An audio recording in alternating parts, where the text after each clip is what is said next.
What's going on, good people? Welcome back to the station. This is Destination Devi. I am the host of this here thing that we do, Ray G. You can find me on Twitter at RayGQ. Make sure you follow the show on Twitter as well at Destination Devi. On Instagram, if this is your first time on the channel, thank you. Thank you for checking it out. Make sure you go back, check out all the content. We're talking Dynasty, Redraft, and College. It is football all the time here on Destination Devi. And if you do like it, please thumbs up, like it, subscribe to the channel. We greatly appreciate that. If you want access to my personal rankings, where these 2021 college football player prospects sit, how they rank in comparison to some of their younger NFL counterparts, make sure you go to patreon.com/all gas. This is the All Gas Show powered by FTN Fantasy, ftnfantasy.com. When you do sign up, man, they got dope prop bets, player tools, all kinds of crazy stuff to help you win money. When you go to ftnfantasy.com, use the promo code ALLGAS to save you a little something on the back end. But here we are. I mean, it seemed shaky for a minute. I did not know if we were going to have an NFL season. A lot of people, it was up in the air for the longest, and here we are. We're good to go. Training camp is in full swing, which means the videos and the routine catches that we just flip out over are running rampant on social media. Every time a player makes a slant route or throws the ball 5 yards, he threw it on a dime. What a catch by this player.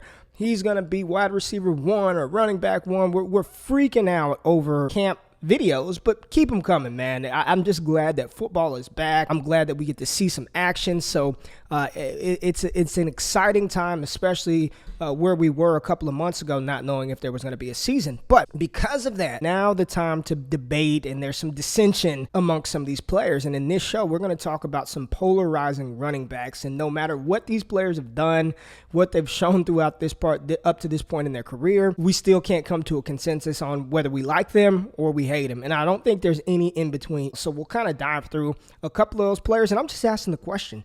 I'm asking you the question, what about these guys don't you like? Or if it's on the opposite end of the spectrum, why are you so bullish on them? So we'll do that right after we drop that Gus Johnson intro, baby. Hit it. You got barbecue back there, and you didn't invite me. Hurt my feelings. All right, so let's get it. And the first player I want to talk about is the one that is being drafted the highest according to FFPC Best Ball Drafts. And I'm talking about Green Bay Packers running back Aaron Jones. He's coming off the board as the 19th overall player in FFP Best Ball Drafts and as the 13th overall running back. So he's right outside of that top 12, right outside of that RB1 range. But Aaron Jones is a polarizing player. He's a polarizing player because for so long, we wanted to see him get the opportunity to be the lead back. Everybody was on board with Aaron Jones the past couple of years. You know, he played well, then he got hurt. He played well, then he got hurt. Played in like 12 or 13 games the season before last, and then he played in all 16 games. We finally saw him in that feature back role. And what did he do in 2019? He absolutely crushed it. Over 1,000 rushing yards, over 400 receiving yards, 49 receptions, and 19 touchdowns. This dude had 33 red zone carries in 2019. That is ridiculous. 33 red zone carries and added 11 more red zone receptions. So he had 44 red zone touches, which ranked him 11th in the NFL. He was super efficient in 2019. So when you're talking about his fantasy points per game, which is really important, we look at the end of the season stats, but fantasy points per game is really more indicative of how they're producing for us. He was third in the NFL with 19.7 fantasy points per game. Ridiculous efficiency. All the way across the board, yards per touch, he was 10th in the NFL. Breakaway runs, he had 8 of those, 18th in the NFL. Evaded tackles, 86, 4th in the NFL. Juke rate, 30.2, 8th in the NFL. And he's still playing with a Hall of Fame quarterback in Aaron Rodgers. And that Green Bay offense was devoid of Devontae Adams for 5 weeks. So Aaron Jones, his efficiency and what he was able to do on his touches and on his opportunity was insane. We've all seen the photo of the second round pick that the Green Bay Packers drafted, A.J. Dillon, in his massive quadriceps, looking like an absolute beast out there. A.J. Dillon, we talk about how much of a freak Derrick Henry is as an athlete. A.J. Dillon is right there at 250 pounds to run a low 4.5 40-yard dash, a 41-inch vertical jump. I mean, he tested as ridiculous athlete, freak athlete. So when you're looking at his pictures, just remember, muscles don't do shit. You still got to strap the pads on and play. And his production at Boston College, while fantastic, when you watch him on tape, he just doesn't run as physical as you would think he would for a guy as big as he is. But fantasy gamers, because of some of these photos, and because of the fact that Aaron Jones has yet to be extended. Now, Green Bay is talking about they want him in Green Bay for life. They want to get a deal done. They want to extend him.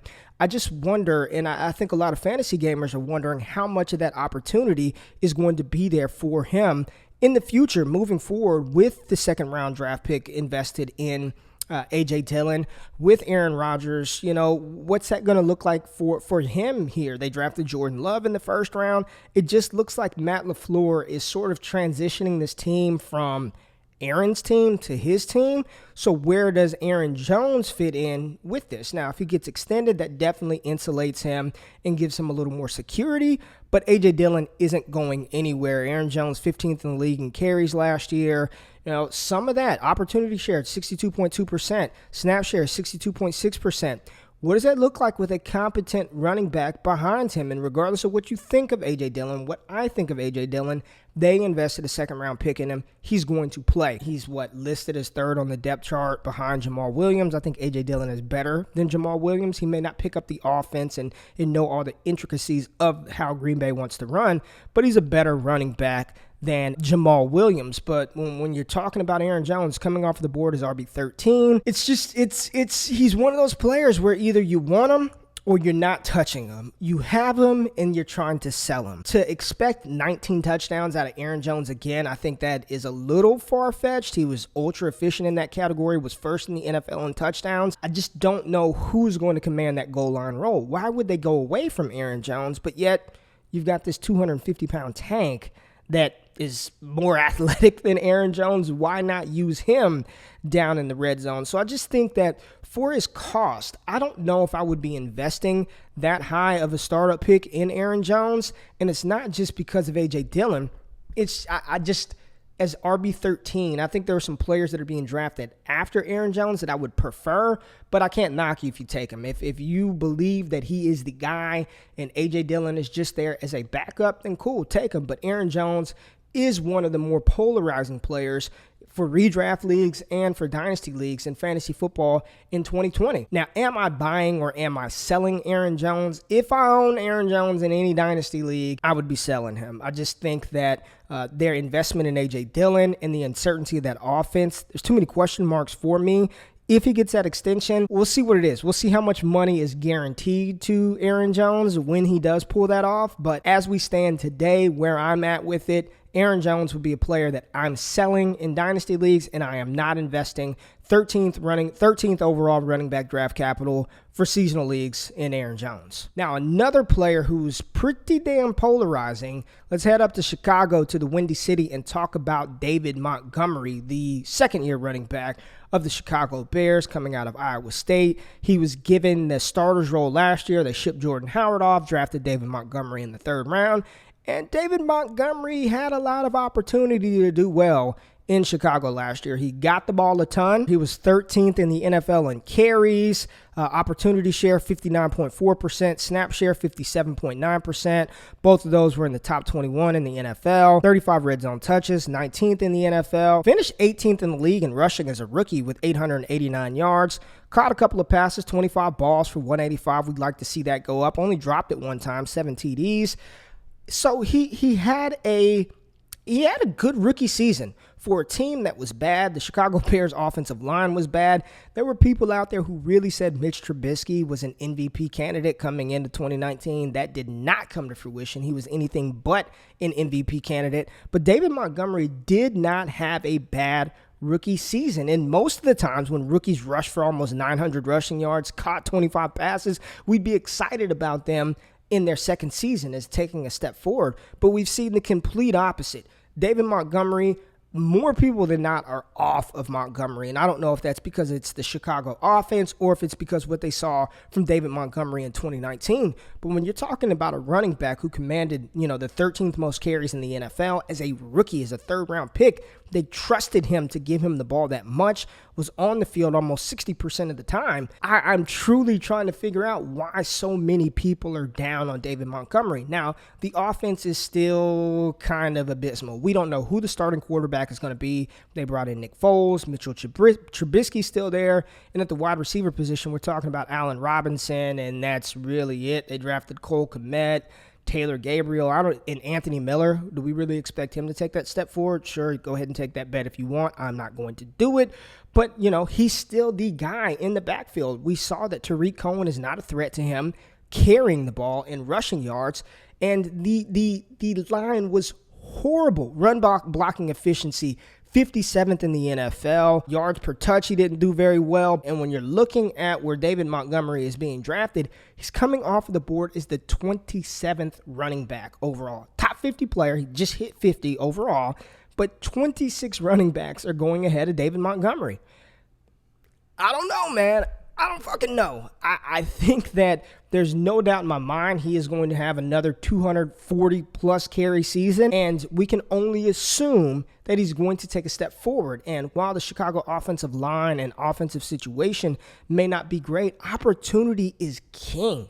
Opportunity is king, and he's going to get the ball. And when you're talking about players like a Raheem Mostert going ahead of him, DeAndre Swift, James Conner, Chris Carson, Lev Bell, David Johnson, Devin Singletary, I don't know if we're overreacting to the Chicago situation and not sort of looking at what David Montgomery did. And yes, I know that his call to fame was breaking a lot of tackles, but I mean, he did do that last year. He 13th in the league in evaded tackles, juke rate 13th in the league, 28.1%. He's not a bad running back. He's not a bad running back. Chicago is not going to air it out. They are not going to be an air raid team. It's Chicago. It's the Windy City. It's defense. It's the Bears.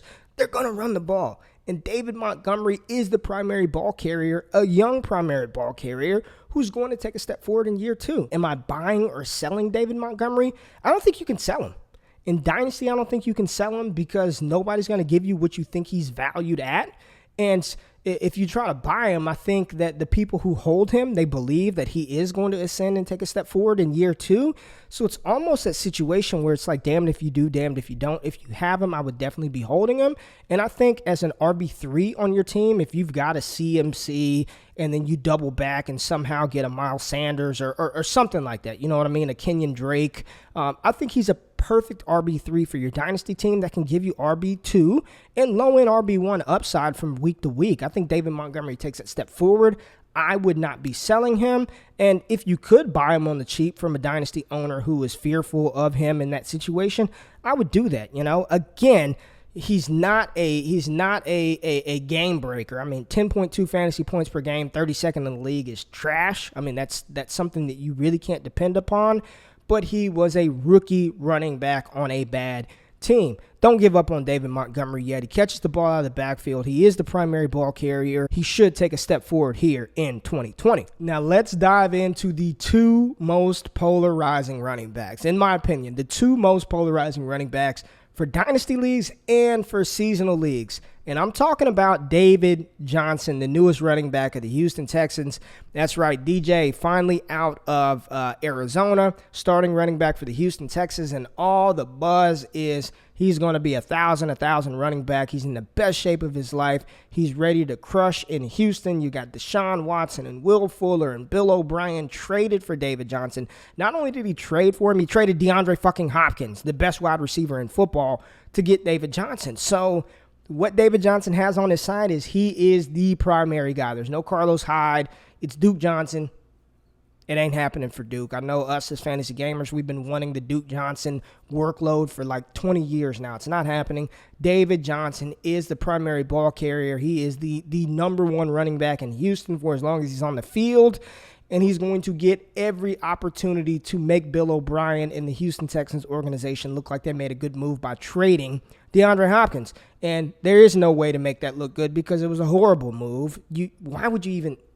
Another story for another day. But talking about David Johnson, listen, it seems like years ago that David Johnson had that magical the end of his rookie season and then that magical 2017 season. Last year, we all know the sloth-like run where he just looked cooked, and they bring in Kenyon Drake, and all of a sudden that running game just goes from dog shit to absolute, like, really, really good. I mean, even Chase Edmonds in the game versus the Giants looked infinitely better than David Johnson. David Johnson dealing with back injuries and shoulders and ankles and all of this stuff. He's always hurt, wrist injuries. That is, I don't even think that's baked into his ADP at this point. We're starting to see his ADP rise quite a bit. And according to FFPC data, David Johnson is coming off of the board as RB21. So a top 24 running back, 36 player overall, sandwiched in between Chris Carson and James Conner, behind a Jonathan Taylor, a Melvin Gordon, a Todd Gurley. I don't know about that one. But DJ, what are we getting with DJ? DJ is still 28 years old, going on 29, and he does have that 1,000 capability, or he did have that. Where are we at with him right now? Last season, he played in 12 games, had about 380 rushing yards, and then he had another 300 yards receiving, 345 rushing yards, 370 receiving yards, 36 receptions. So even in 12 games, he was a top 24 in receptions for the running back position and top 20. He was 16th in the NFL for running backs in receiving yards. Fantasy points per game, which is crazy. He played in 12. David Montgomery talked about him playing the full slate. 11.8 fantasy points per game. Now, a lot of that was helped out by his touchdowns early on, 47 targets, 94 carries. You know, it just, what are we doing with DJ? Do you even want him in Dynasty? If you're a win now team, sure. Like if you're just trying to win now, he's going to have the opportunity. I wouldn't be surprised if he had a 70+ opportunity share. He's just on the field constantly, whether that's split out wide in the backfield, and you can see a situation where he and Duke Johnson are on the field at the same time. The Houston Texans don't really have a tight end of consequence that's like legit improving. I know we all think Kelly Waring is going to be something, or Atkins, or whoever the hell Deshaun Watson was throwing the ball to at the tight end position, but there's a good chance that one of these running backs sort of operates in that intermediate role and assumes sort of those tight end targets, and that could be David Johnson. He was a former college wide receiver, converted to running back, so he's got that skill set, and we've seen him do it in Arizona. It's just, shit, I don't know. I think he's cooked. And I think what's going to happen is David Johnson is going to come out of the gate screaming, right? He's going to come out week 1, week 2, 2 touchdowns, a touchdown and 100 yards. And then as the season goes on, we just see the wear and tear on his body, man. He's one of those players that had over 1,000 touches in college. And I know there are some people doing some data on that. How do those college hits and carries, how long can you sustain that level of production at the next level with so much abuse on your body prior to entering into the NFL? And David Johnson, I mean, he's an older running back, 28. He's going to finish the season at 29. How much of that workload can he take? The Houston Texans offensive line has improved, but it's still not great. You do have a dynamic young quarterback in Deshaun Watson, so that helps. And you've got field stretchers on the outside and Brandon Cooks and Will Fuller. Randall Cobb is there. He's probably going to be the one to assume some of those tight end targets. Randall Cobb's still very good and somehow only 28 years old.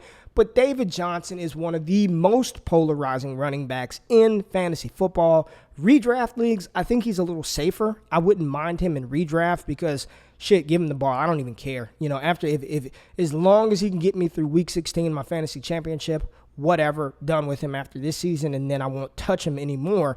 But in dynasty leagues, I'm weary on that one. So if you're asking me, am I buying or selling David Johnson? I'm buying him in seasonal leagues. I have no problem taking him in redraft. In dynasty, no thanks. Don't want anything to do with him, even if he produces this season. The long term, I mean, he's got less time in than he has more time. I still want to see him play on the field healthy. We have not seen David Johnson on the field for an entire season. And a lot of us are still holding on to that season, that 2016 season, his rookie year. So if you're asking, am I buying or selling David Johnson?